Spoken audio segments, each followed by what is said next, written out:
Fala pessoal, sejam muito bem-vindos ao canal EUP Produção, um canal aí que aborda os mais diferentes temas relacionados à engenharia de produção.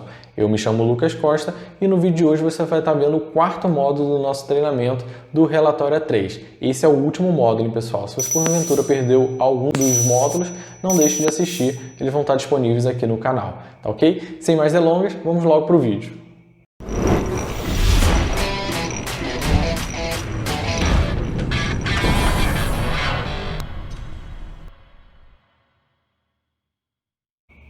Bom pessoal, enfim chegamos aí no nosso último módulo do nosso treinamento do Relatório A3, que é o módulo 4. E esse módulo a gente vai estar vendo o lado direito do nosso Relatório A3.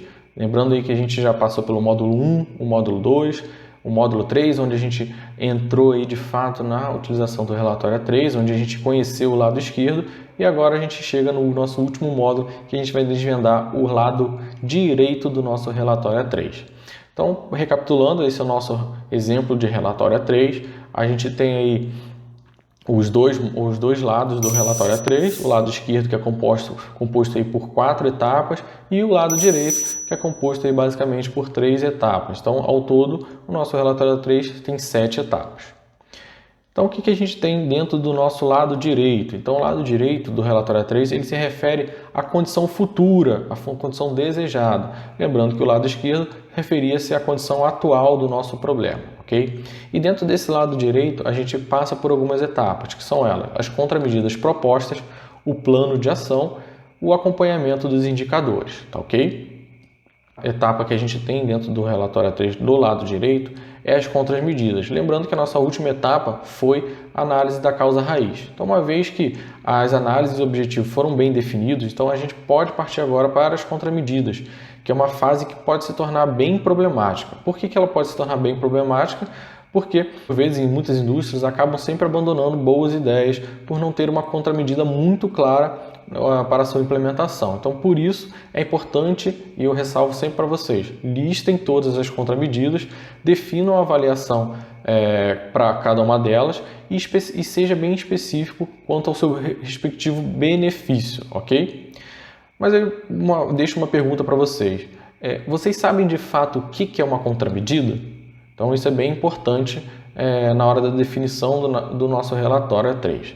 Então, quando a gente se volta lá atrás para a condição da Toyota, quando ela aplicava a questão das contramedidas, eles chamam, né, as melhorias de contramedidas, ao invés da ambígua questão de solução.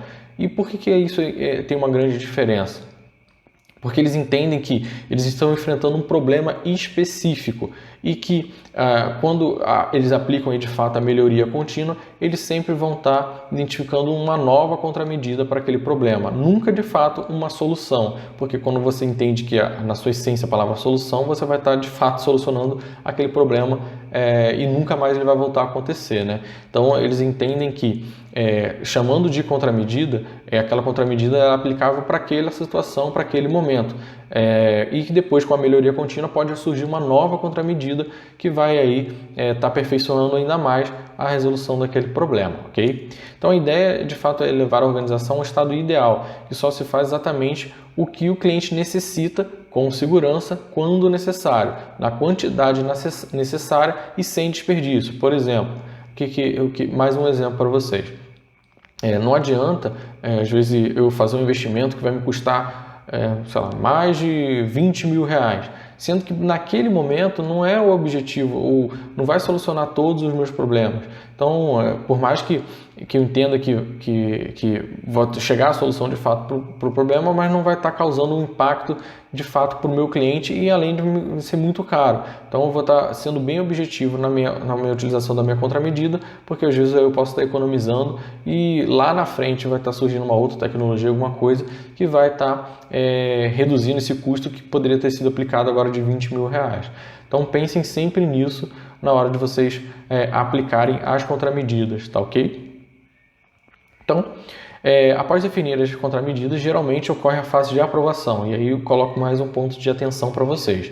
Então, é muito importante, porque ela, apesar de ser uma etapa meio que burocrática, né, o objetivo dela é promover uma validação do seu trabalho até esse momento. mas também é uma oportunidade aí de obter o feedback do seu gestor, do seu par, em relação ao que foi desenvolvido. E por isso, geralmente se utiliza esse exemplo de tabela, onde aí você vai ter todas as causas que foram identificadas lá atrás, e aí você vai listar todas as suas contramedidas para cada uma das respectivas causas, colocando uma breve descrição sobre ela, e aí você lista quais são os seus benefícios a partir daquele momento que é utilizada aquela contramedida, e aí você abre para a votação. E aí o que seria essa votação? Seria uma avaliação do seu grupo de trabalho em relação ao impacto que aquela contramedida vai ter quando comparado com o problema, ok? E aí dentro dessa avaliação você pode classificar entre excelente, boa, questionável e ruim. E aí você vai ter um direcionamento mais certo em cima da contramedida. E aí podendo selecionar aquelas que são as melhores de fato. E deixando aquelas que têm a pontuação pior para trás ou para um segundo momento a ser utilizado. Então foquem bastante nessa questão da avaliação, porque isso vai ser um direcionador na hora de você selecionar quais contramedidas você vai estar atuando primeiramente, né? O nosso próximo passo é a questão do plano de ação. Então, o plano de ação, uma vez que você já definiu as contramedidas, ele faz parte de qualquer proposta de solução de problema. Então, ele define as tarefas exigidas para realizar as contramedidas propostas. Então, dos responsáveis por cada atividade e de quanto a atividade será completada, ok? Então, a ferramenta que a gente mais costuma utilizar é, de fato, a 5W2H. Provavelmente vocês já conhecem, é uma ferramenta bem comum, bem usual, e ela é muito importante porque ela nos ajuda aí a solucionar e a definir um plano de ação bem eficiente. Então, ela pode ser utilizada para desenvolver essa função.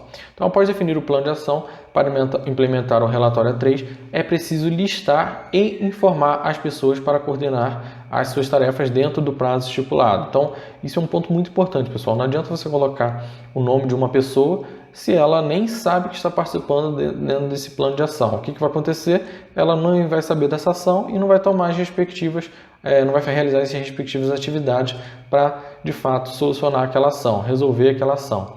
E aí, o que vai acontecer? Seu plano de ação vai ficar em atraso e o objetivo final, a sua meta que você definiu lá atrás, nunca vai ser atingida. Então, se você citar alguém como responsável por alguma ação, informe essa pessoa, ou se de preferência, chame ela para poder participar na exposição do plano de ação.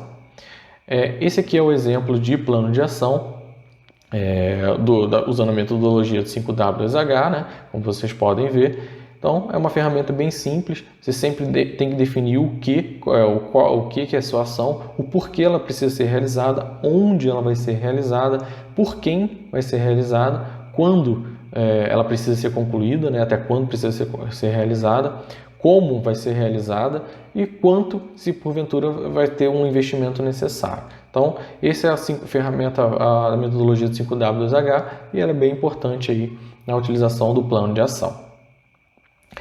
Então, após esse plano de ação ele ser aprovado, o plano de ação ele pode ser executado sempre seguindo ao máximo o que foi planejado inicialmente. Ao mesmo tempo, é necessário sempre acompanhar então as atividades para se notar se estão ocorrendo desvios. E aí, se existe algum desvio, você precisa redefinir a sua rota.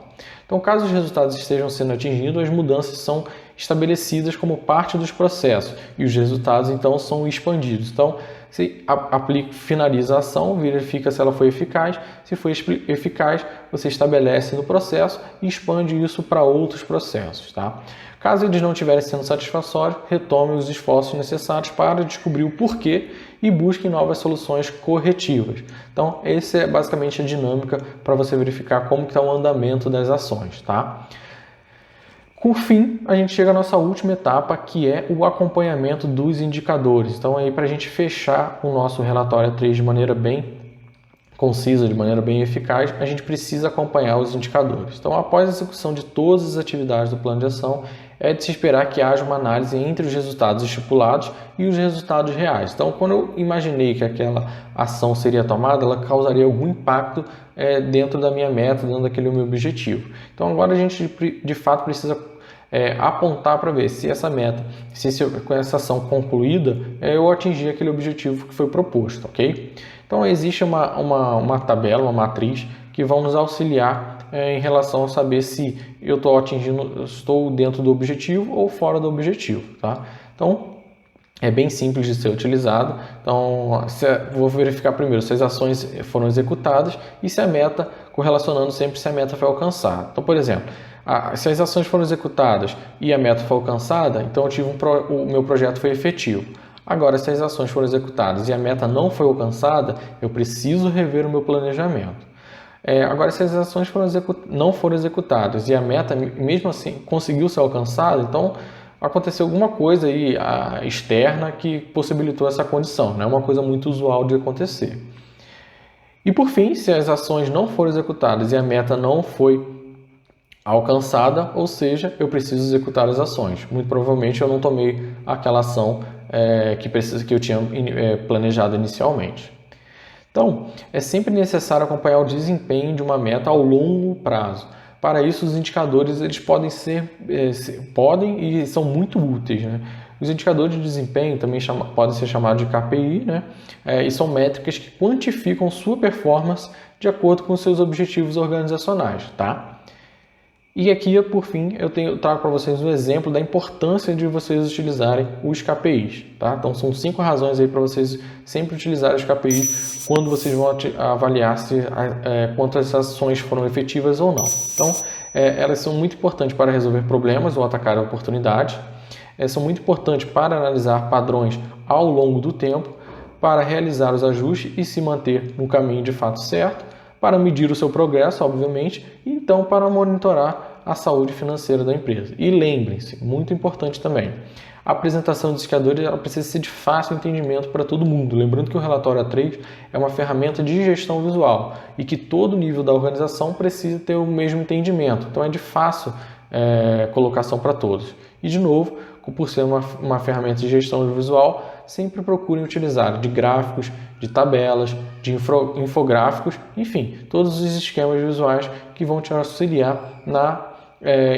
exposição desses dados, ok? Bom, pessoal, enfim, a gente chega então agora a gente finaliza o nosso treinamento do relatório A3 com esse nosso último módulo. Foi um caminho aí que a gente percorreu nesse treinamento, ao todo foram 4 módulos. Lembrando que a gente passou lá no começo por enxergar o problema de forma sistêmica, depois passamos pela bússola para solucionar o problema, desvendando, o nosso terceiro módulo é o desvendando o relatório A3 do lado esquerdo, e por fim, esse é o nosso último módulo agora, o módulo 4, que foi desvendando o relatório A3 do lado direito. Bom, pessoal, espero que vocês tenham gostado desse treinamento. Se porventura você perdeu algum desses módulos ou chegou por aqui por acaso, no nosso canal você vai encontrar todos os 4 módulos desse treinamento e que tem certeza que vai ser muito útil aí para vocês utilizarem no dia a dia. Beleza, pessoal? Espero que vocês tenham gostado. Se vocês gostaram de fato, não deixem de comentar, de curtir esse vídeo, porque ajuda bastante a gente, ok? E até o próximo vídeo. Valeu!